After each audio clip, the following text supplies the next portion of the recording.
Do not trust a Marcos. Do not trust with your life. Do not trust with your wealth. Do not trust with your future. Do not trust with your collective political power. Dahil uhaw na uhaw ang mga Marcos na yan ng kapangyarihan ng taong bayan. Hindi yan aalis. So I'll take up from yung sinabi ni Maestro Kaado Paglinawan.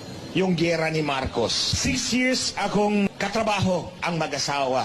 Nagtrabaho ako sa kanila na walang bayad kahit piso. Dahil naniwala ako na dinaya sila ni Smartmatic noong 2016. Doon sa pakikipagtrabaho ko sa kanila, nalaman ko, personal knowledge ko yan, na tinutulungan sila ng gobyerno ng China.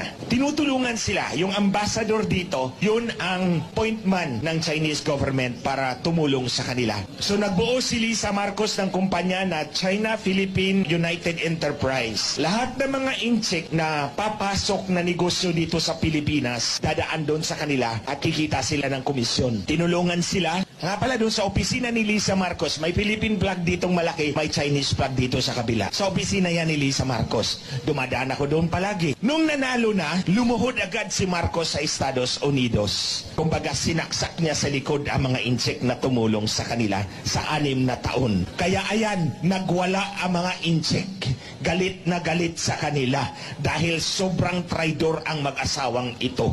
Kung makita ninyo mga kababayan, sa panahon ni President Duterte, walang barko ng Pilipinas na binunggo ng mga incheck. Di po ba? Walang naputulan ng daliri. Pero ngayon, bakit bayolente ang mga incheck sa atin? Hindi yan dahil galit sila sa Pilipino. Personal na galit nila yan kay Marcos. 6 na taon kaming tumulong sa'yo, tapos trinaydor mo kami.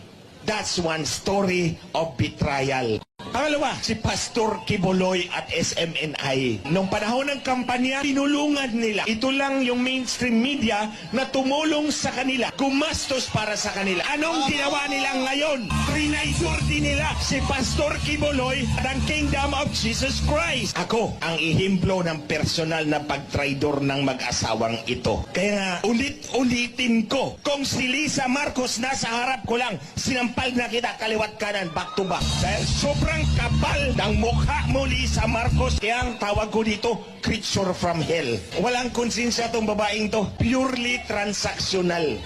Ang isa sa kasama ko, si Hubert Guevara. Kasama ko yan sa grupo namin. Doon, nagsilbi sa kanila ng 6 na taon. Alam nyo, pinakuha niya ng private jet sa Davao. Kasi si Hubert Guevara naglalaro ng football